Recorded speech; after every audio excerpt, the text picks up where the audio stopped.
ഇന്ന് നമ്മൾക്ക് ഒരു സ്പെഷ്യൽ പലഹാരം ഉണ്ടാക്കാം. അപ്പോൾ ഇന്ന് നമ്മൾ ഉണ്ടാക്കാൻ പോകുന്നത് ഒരു തട്ടിക്കൂട്ട് പാൻ കേക്കാണ് കേട്ടോ.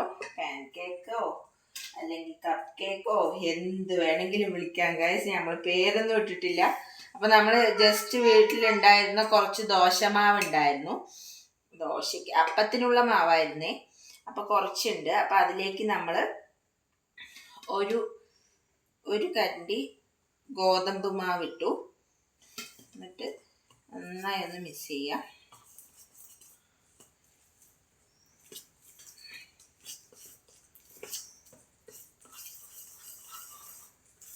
നന്നായി മിക്സ് ചെയ്തതിന് ശേഷം അതിലേക്ക് നമ്മൾ മധുരത്തിന് ആവശ്യമായ പഞ്ചസാര ഇട്ട് കൊടുത്തു. നമുക്ക് ശർക്കര പാനി വേണമെങ്കിൽ അങ്ങനെ ഒഴിക്കാം. ഞാൻ പൊതുവെ മടിയുള്ള കൂട്ടത്തിലായതുകൊണ്ട്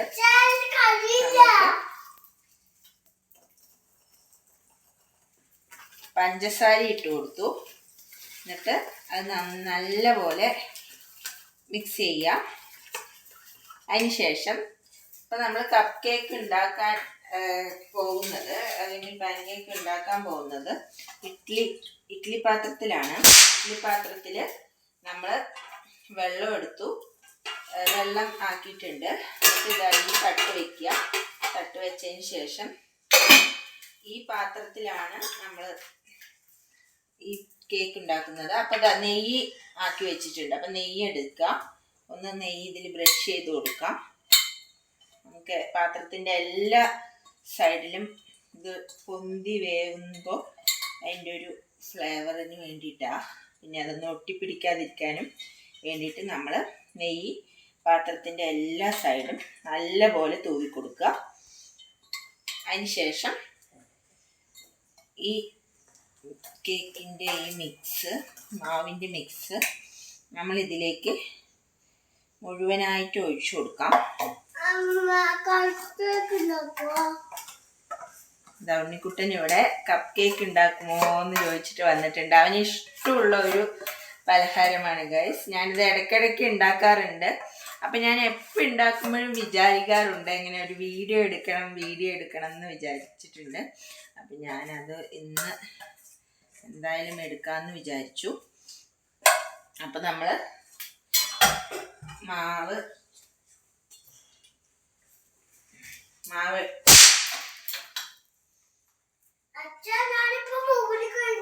നിർത്ത്. ഇവൻ്റെ ഒരു പൊട്ടത്തരം. നമ്മൾ മാവ് ഒഴിച്ചിട്ടുണ്ട്. മാവ് ഒഴിച്ചതിന് ശേഷം ഈ മാവിലേക്ക് നമുക്ക് ഇതിലേക്ക് വെച്ചു. നമുക്ക് ഇതിൻ്റെ ഡെക്കറേഷന് വേണ്ടിയിട്ട് നമ്മളിത് എന്തൊക്കെയാണെന്ന് വെച്ചാൽ പൊരികടല, നിലക്കടല, കാഷ്യൂ നട്ട്, ഉണക്കമുന്തിരിങ്ങ എല്ലാം ഇട്ടിട്ടുണ്ട്.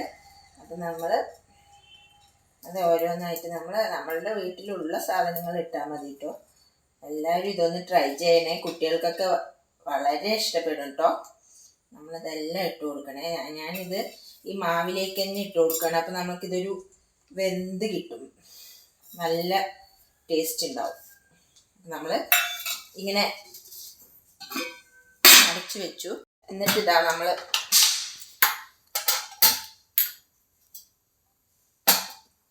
ഇനി നമ്മൾക്ക് ഇതൊരു 10 മിനിറ്റ് വേവാൻ വയ്ക്കാം.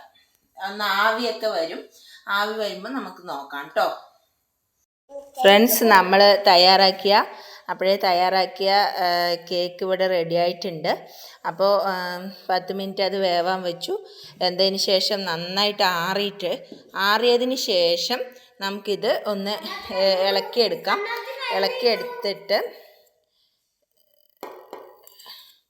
ഇളക്കിയെടുത്തിട്ട് നമുക്കിതൊന്ന് ഒരു പ്ലേറ്റിലേക്ക് കൊട്ടി നോക്കാം എങ്ങനെയാണെന്ന്. ഇതാട്ടോ, കുഴപ്പമില്ല ഫ്രണ്ട്സ്, നല്ല അടിപൊളി കേക്കാണ്. അപ്പോൾ ഇവിടെ കിങ്ങിണിക്കുട്ടി, ഉണ്ണിക്കുട്ടൻ എല്ലാവരും ഇത് മുറിക്കാനായിട്ട് വെയിറ്റ് ചെയ്തുകൊണ്ടിരിക്കുകയാണ്. അപ്പോൾ അമ്മ ഉണ്ടാക്കിയ കേക്ക്. അപ്പോൾ നമുക്ക് മുറിക്കാം കേട്ടോ. മുറിച്ചോ? മുറിയുന്നില്ലല്ലോ. ഇനി അമ്മ ഹെൽപ്പ് ചെയ്യട്ടെ. ഇവിടെ അടിയാണ് ഗൈസ്. ഇതാ അവര്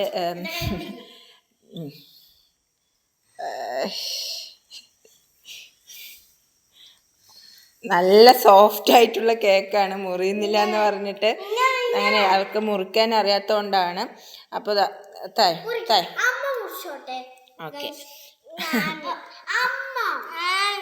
അപ്പോൾ ഇതാ മുറിച്ചിട്ടുണ്ട്. ചെറിയൊരു പീസ് എടുത്ത് നമുക്ക് നോക്കാം ഇതെങ്ങനെയായി എന്ന് നോക്കാം കേട്ടോ. ഓ വാവ്, ഇതാണ്ടോ സോഫ്റ്റ് ആയിട്ടുണ്ട്.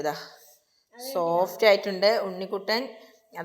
ഉണ്ണിക്കുട്ടനും മുറിച്ചിട്ടുണ്ട്. ഇതൊക്കെ നോക്കട്ടെ. ഇതാ സോഫ്റ്റ് ആയിട്ടുണ്ട്. അടിപൊളി കേക്കാണ്. ഇങ്ങനെ നല്ല ടേസ്റ്റ് ആയിട്ടുണ്ട്. ഇനി നമുക്ക് ഒന്ന് അപ്പോൾ ഉണ്ണിക്കുട്ടൻ ഇതാ കഴിച്ചു നോക്കിയിട്ടുണ്ട്. എങ്ങനെയുണ്ട് ഉണ്ണിക്കുട്ടാ? സൂപ്പർ ഉണ്ടാ? ഒരു പീസ് എടുത്ത് കഴിക്ക്. എങ്ങനെയുണ്ട്?